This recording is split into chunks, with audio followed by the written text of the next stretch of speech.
Italian cities like Florence, Siena, and Bologna still showcase Renaissance architecture as their defining feature. Over 60% of their historic centers retain original structures, such as Palazzo Pitti's rusticated stone walls and Brunelleschi's symmetrical facades. These designs prioritized harmony, proportion, and classical Roman influences, principles codified by Alberti's 1452 treatise, De Re Edificatoria.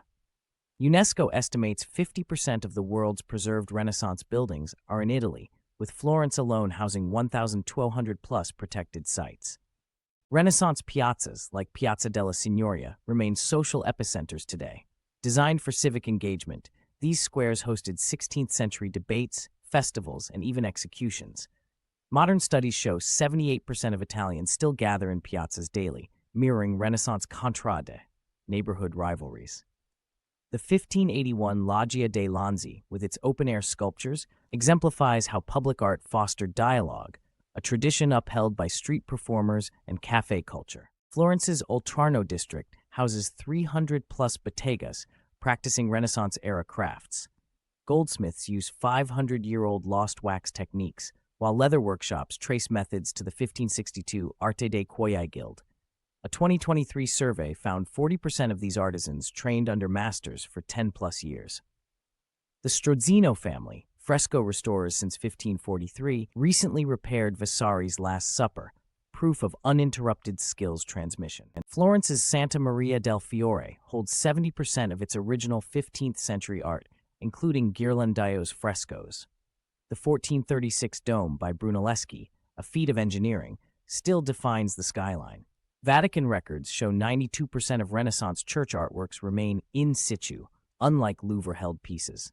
The 2021 restoration of Masaccio's Holy Trinity revealed pigments mixed with egg yolk, a technique prescribed by Cennini's 1390 Il Libro dell'Arte. Siena's Palio, established in 1644, revives 16th-century pageantry with jousts and flag-throwing.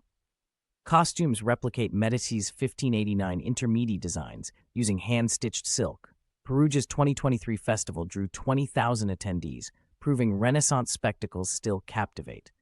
Research links these events to 1500's Sacre Rappresentazioni, religious plays, where communities bonded through performance, a social glue unchanged today. Florence's Mercato Centrale mirrors 16th-century mercati, with 80% of vendors sourcing from Tuscan farms, just as the 1550 Statuti della Dogana mandated.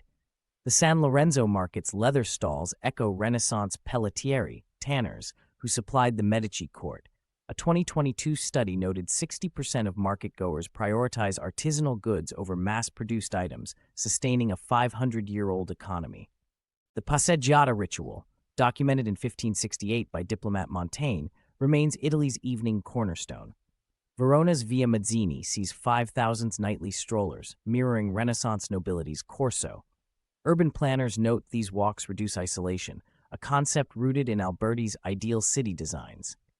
Gas lamps along Ponte Vecchio, installed in 1845, replicate 16th-century oil lamps' warm glow. Tuscan restaurants like Florence's Osteria del Cinghiale Bianco serve 16th-century recipes.